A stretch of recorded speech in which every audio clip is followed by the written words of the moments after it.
Dia punya jabatan apapun, punya status sosial apapun, punya masa berapapun, jika memang terbukti bersalah, apalagi korupsi, itu sangat menjijikan. Itu sangat menjijikan.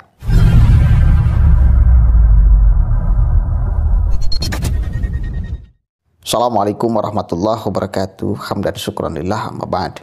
Sahabat manusia plural yang saya hormati dan saya banggakan. Ini banyak yang nanya kepada saya masalah kasus Haji Mardhani Maming.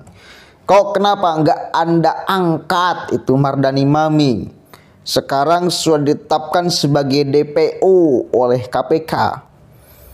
Kenapa Anda tidak berani ngangkat? Apakah itu karena teman Anda atau bagaimana? Kalau kepada orang lain aja yang korupsi, marahnya minta ampun, kepada teman sendiri lembek. Gitu kan katanya. Oke, kita bahas ya. Dia kan mengajukan, Mardhani Maming lewat pengacaranya itu mengajukan pra-peradilan. Nah, digelarnya itu besok tanggal 28. Sekarang baru tanggal 27. Kalau di sidang nanti, di pengadilan nanti, ternyata kalah kuasa hukum Mardhani Maming, artinya memang Mardhani Maming bersalah di sana, kemudian tetap mangkir ketika dipanggil oleh aparat kepolisian, maka di sini kita akan kecam sama-sama. Maka di sini kita akan kutuk sama-sama. Siapapun aja yang terbukti bersalah, apalagi urusan korupsi. Karena bagi saya, dia punya jabatan apapun, punya status sosial apapun, punya masa berapapun, jika memang terbukti bersalah, apalagi korupsi, itu sangat menjijikan. Itu sangat menjijikan. Itu sangat menjijikan. Catat tuh. Siapapun itu sangat menjijikan, termasuk Mardhani Maming. Kalau memang besok di pra-peradilan, di pengadilan dia terbukti bersalah, maka saya harapkan untuk aparat kepolisian menghukum seadil-adilnya sesuai dengan hukum yang ada di Indonesia. Kalau mangkir satu kali lagi, kita akan kecam sama-sama. Ngapain? Itu malah akan membuat citra buruk Nahdlatul Ulama. Dan saya kira NU akan sangat kooperatif. Ya. Termasuk Maming sendiri akan sangat kooperatif jika memang di pengadilan nanti dia terbukti bersalah, dinyatakan bersalah, dinyatakan korupsi. Saya kira akan kooperatif. Nah, sekarang tidak kooperatif karena dia mengajukan pra-peradilan dan sidangnya belum digelar, baru besok digelarnya. Saya kira alasan itu yang bagi saya cukup rasional, nggak apa-apa. Besok aja kita buktikan dia akan datang atau enggak. Besok kita lihat sama-sama. Saya melihat menunggu momen besok sebetulnya. Akan membahas Maming ini akan menunggu momen besok. Ini gimana nih kelanjutannya, akan seperti apa? Dan sekarang memang Haji Mardhani Maming itu masih menjabat sebagai bendahara umum PBNU, belum dicopot. Nah, maka saya sangat yakin dia akan sangat kooperatif kalau memang terbukti bersalah. Dan NU juga tidak akan tinggal diam kalau dia bersalah kemudian terus mangkir. Saya kira lembaga NU sendiri, pengurus-pengurus NU akan ikut. Kalau itu urusan personal, dia akan ikut mencarinya agar sejarah kemudian diberikan hukuman seadil-adilnya. Ya, dan saya yakin tidak akan muncul keluar framing bahwa Maming dikriminalisasi, enggak. Ya, karena kita sadar sama-sama bahwa setiap manusia punya potensi untuk melakukan kesalahan, untuk melakukan kekeliruan. Tinggalkan kita berpikir potensi itu akan kita lakukan, akan kita keluarkan atau tidak. Kalau kita keluarkan, ya, potensi keburukan itu, potensi kesalahan itu, maka siap-siaplah dengan konsekuensinya. Semua orang punya potensi untuk itu karena kita bukan malaikat, kita manusia yang pasti akan melakukan kesalahan. pasti akan melakukan kekeliruan. Urusannya ketika kita melakukan kesalahan, kita berani bertanggung jawab gak terhadap apa yang telah kita lakukan. Yang gentle itu kan seperti itu. Bukan ketika kita melakukan kesalahan, kemudian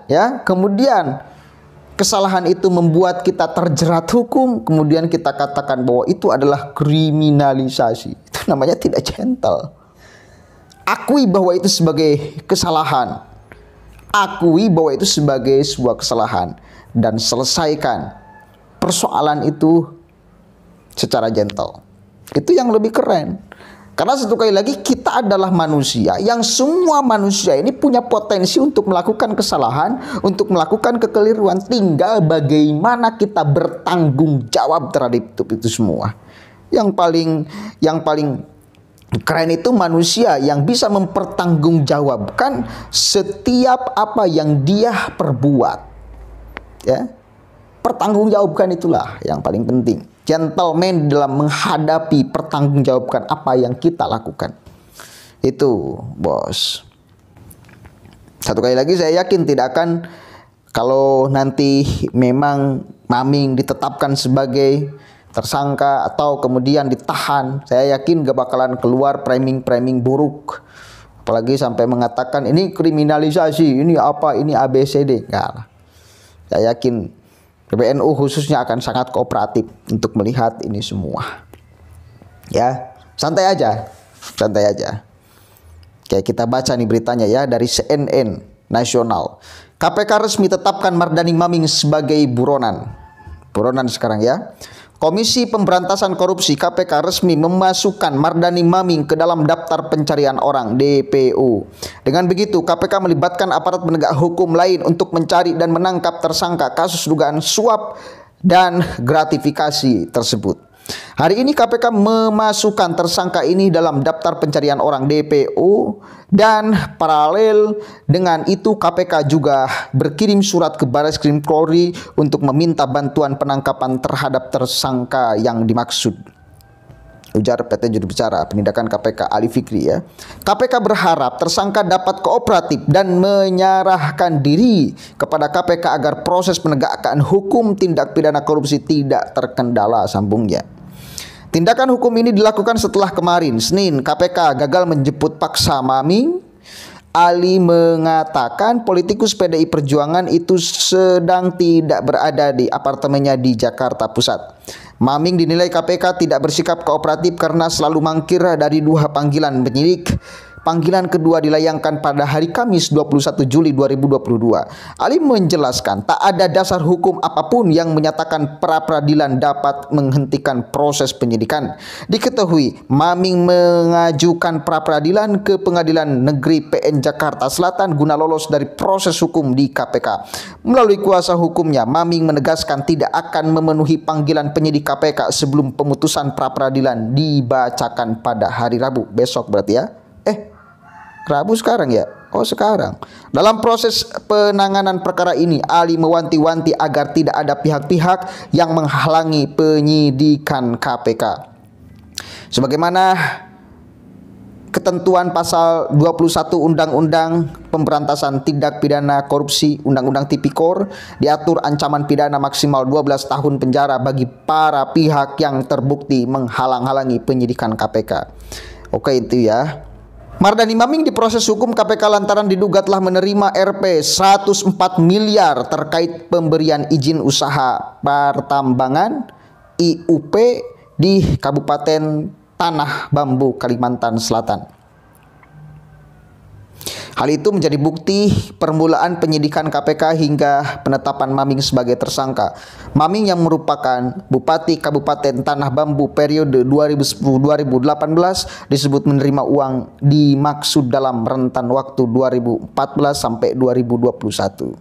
Oke, satu kali lagi, saya yakin Mardani Maming akan memenuhi panggilan KPK setelah proses peradilan dia gelar. Setelah PN Jakarta Pusat menggelar peradilan untuk Maming ini. Kita lihat aja nanti. Kalau sudah ada putusan satu kali lagi dan tetap Maming mangkir dari panggilan, maka kita akan kejar sama-sama Maming di mana keberadaannya. Dan saya yakin NU tidak akan menghalang-halangi proses hukum. Ya, meskipun itu dia adalah pejabat PBNU, pejabat penting di PBNU sebagai bendahara umum. Satu kali lagi, saya yakin PBNU tidak akan menghalang-halangi, akan sangat kooperatif. Dan saya masih punya keyakinan juga, Maming juga akan sangat kooperatif. Nanti kalau sudah digelar sidangnya, hari ini tanggal 27 ya, kemudian ditetapkan benar-benar nih dia melakukan korupsi, maka ya wes, ya saya yakin dia akan datang memenuhi, mempertanggungjawabkan segala apa yang telah dia perbuat. Ya, mudah-mudahan ada manfaatnya. Wallahul muwaffiq ila aqwamit thoriq. Assalamualaikum warahmatullahi wabarakatuh.